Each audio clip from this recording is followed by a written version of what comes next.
Hello everybody and welcome back to the channel. I'm your host Orange Zeppelin and we are once again doing a comic that is very appropriate for the spooky season. We are reading Dracula versus Zorro, which as soon as I saw that title in the comic shop, I'm like, I need to read this. I need to find Dracula. I need to see what happens when Dracula and Zorro fight, it's actually a decently substantial comic. I believe there are multiple issues of this series combined into one. They call it the complete saga, so it's kind of like a skinny trade paperback, I would say, and it was very surprising. I actually only got it for $1. This is why I raid the $1 bins, because you get some very cool stuff in here, and I do think visually this is a super cool comic. It came out in 1994.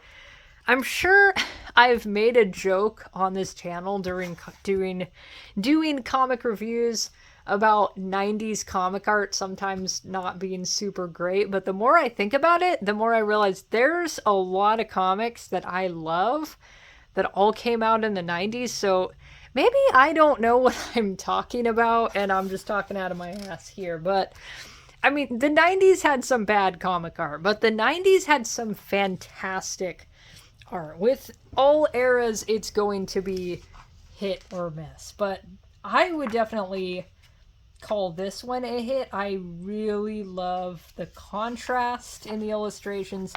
This is just a badass spread. I love the cool color scheme, the blues and the purples with the black and the white highlights. This is just such a cool shot. And what I'm going to try really hard not to do, which I sometimes do when I really like the comics, and sometimes even if I'm not super into the comic, but mostly comics I really like, what happens is I kind of just sit here and start reading the comic rather than reviewing it. There are plenty of reviews I had to restart. This is one of them, because I kind of just... I did what I'm doing right now, where I'm just sitting here taking the art in. I'm going to try to go through at a reasonable pace. This is a comic that I think you definitely want to read in your own time. It is very text heavy. If you want to check this out, definitely, you might be able to find some scans online somewhere. You might be able to find it on eBay. I would definitely recommend checking it out. And I love how Dracula's been drawn in this comic. One of the things I've been noticing in the earlier pages is all of Dracula's scenes, you've got this like cooler color scheme going on. In Zorro's pages, it's like that brighter, not really brighter, the warmer color scheme is what I'm trying to say here. And the details are just super cool. I will say that it does get very wordy, and there are places where it's not completely... I felt like it wasn't completely obvious what you were supposed to read next. It is very text heavy, and you can even see they probably drew the text boxes and the speech bubbles first, and then whoever was typing everything was... They had quite the task trying to squeeze all the text into the boxes. It gets a little squishy, which it doesn't really make it hard to read. It's just sometimes it just feels cramped. That's one thing that I've been told about adding text into comics. That's something that I struggle with personally. So I'm observing this because it's like, yes, a mistake that I make all the time. This is actually, I am almost certain the artist was referencing a promotional picture for, I want to say, The Horror of Dracula. It was definitely one of the Hammer Christopher Lee Dracula movies, because I look at that and it's like, I've seen Christopher Lee and one of the horror ladies in that pose, and I like that we got a throwback there. But Dracula here, this comic gets a little horny in some places, and I like that. Dracula here, he has pissed all these guys off because he just has so much swag. All the women want Dracula. His swag is too powerful for the village. They cannot have that.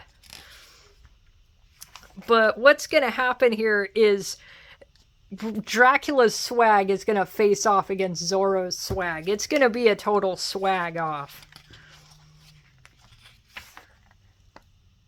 But there's just like so much visually that's enjoyable, and I could spend so much time sitting here and pointing out every little thing, and then this video would be very long. I'm gonna try not to make it a super long video, though. I am gonna show you that.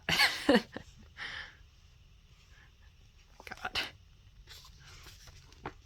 And the story is very loosely following the original Dracula story, because obviously Zorro didn't show up, but they do have the Dracula's leaving Transylvania.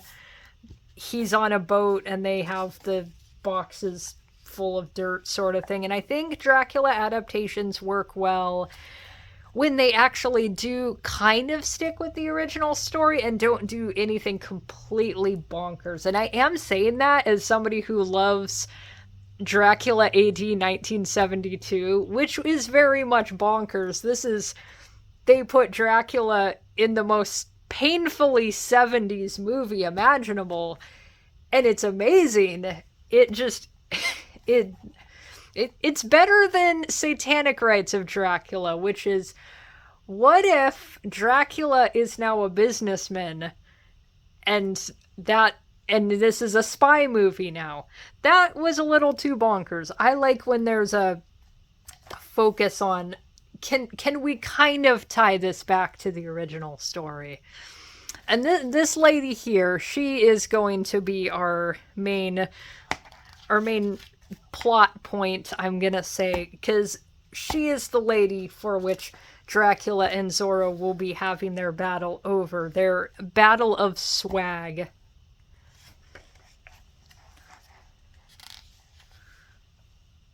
Now, Zorro is over here sweet-talking this lady. I just wish for the world I could read this whole thing to you, because he's just laying it on thick. They seem very much unbothered by the fact that we have a giant coffin going into the ship. That's just normal.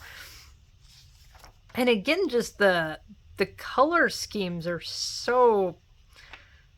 It's just like... Okay. Essentially, the exact same line art. Let's see, has it... Yeah, I think that's been completely redrawn. Yeah, that's definitely been completely redrawn. It's not just like photocopied. You can kind of see by the shape of the trident. But it's just that almost identical image, but you've got like very subtle differences in color. And it's just little things like that that can just create such a beautiful atmosphere to the comic. And I think that is one of the strengths in this, is the atmosphere.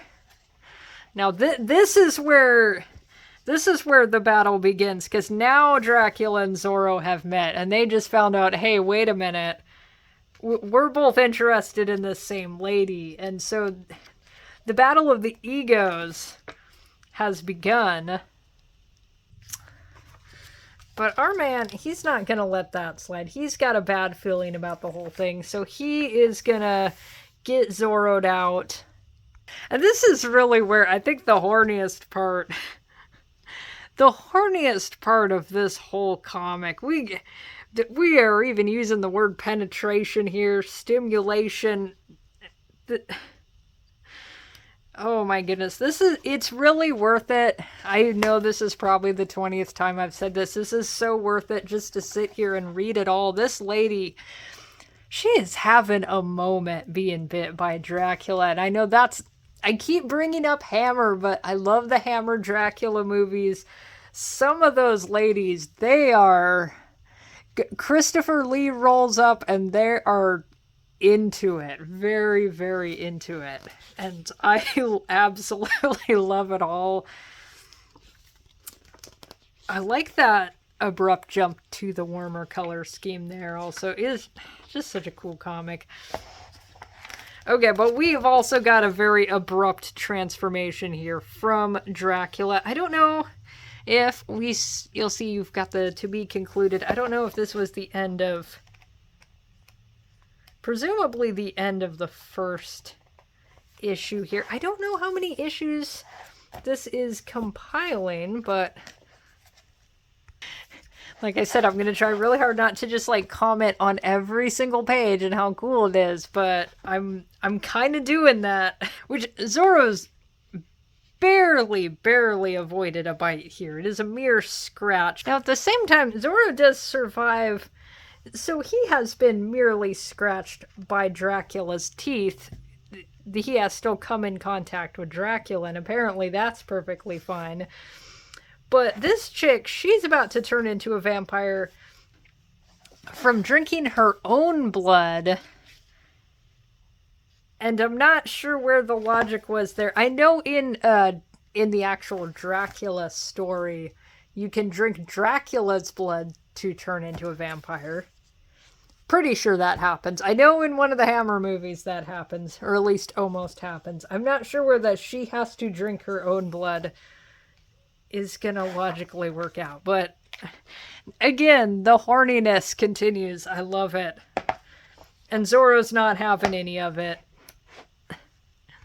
Actually, that's a neat composition, how there's just... It's like a slash mark going through the page, and I feel like that kind of has a... It's like the idea of a saber cutting through something. I think that is a neat composition. But the whole fight is illustrated really well. This guy here, he's kind of like... I was gonna say our Igor, but that's the wrong horror trope. This guy's like our Renfield in this universe. Which, now that I'm looking at this man's forehead, we could actually... I haven't really been talking about... I've been talking about the colors, but not really the media. And I think we're going to look at our dude's forehead here. It kind of looks like... Maybe it's watercolor. It could be gouache.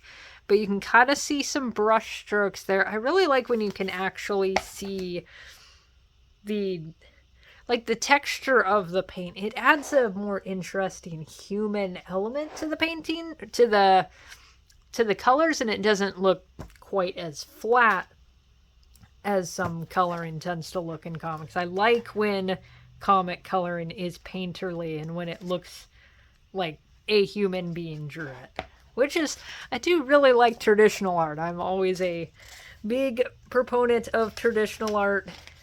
Though I'm not anti-digital art. Digital art is hard as hell to actually make look good in my somewhat limited experience with the subject. But anyway, this is a badass page. I love the stippling and stone texture of the cathedral. All the cathedral shots are awesome. I love the cross hatching. This is just... They're both really gorgeous shots that I could just sit here and study for a while. We've got the silhouette against the red stained glass glow. This is...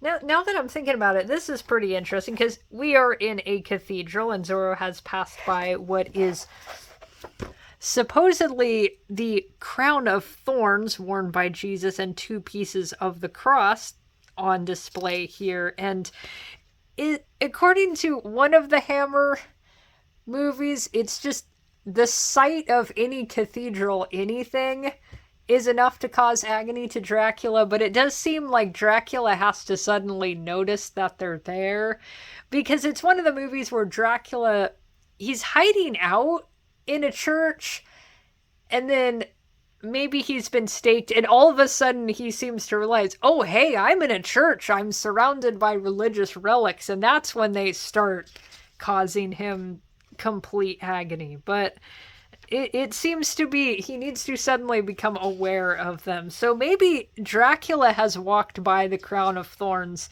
and because he didn't notice them, he's fine. I don't know what the logic on the holy relics causing pain to Dracula is. It may be that there is no real logic. Though I need to stop acting like the Hammer Dracula films are the final word on vampire lore, because those movies, In Satanic Rites of Dracula, Dracula dies walking into a bush. I am not exaggerating or making that up. He walks into a bush and dies. A vampire dies because he falls in a shower and the water turns on, and because of the vampires can't cross running water, the running shower kills him, which has some deeply concerning implications that this guy has not showered for many, many centuries at this point. So I think maybe this doesn't make sense because in the Hammer movie, I think I need to just throw that logic away. Like I said, this is the film series that gave us corporate executive Dracula, so strange things happen in vampire lore. It would be just as easy for me to say, hey, why did Dracula not sparkle in the sunlight? But I will not say something so blasphemous. Instead, let's look at the really cool silhouette of the rat battle. But this, actually, here's where the Crown of Thorns come into play. And this actually does make perfect sense, because the significance of the Crown of Thorns is Zorro has just slammed that onto Dracula's head. And that is what is finally going to kill Dracula. For good, forever, Dracula has been vanquished. Or maybe not, because out of nowhere, in our epilogue, Napoleon has rolled up. And Napoleon's blood has fallen into our ash pile, and you can see Dracula is being reborn. So that is the conclusion of Dracula versus Zorro. I think this is a really badass comic. Again, absolutely, if you can find it, check it out. I am probably going to do some digging around, actually, and see if anybody's got it scanned somewhere. Definitely, you probably could find this on eBay. I don't know if you'll get as lucky as I did, where I got it for $1. That was some pretty darn good luck, I think. But I definitely would recommend it. So thank you guys so much for watching. Leave a like, comment, maybe what your favorite Dracula adaptation is. Do you really like the Hammer movies as much as I do? Are you more of a Universal person? Do you have some other adaptations you really like? Who do you want to see Dracula fight? I don't know. But in the meantime, have a great time reading comics.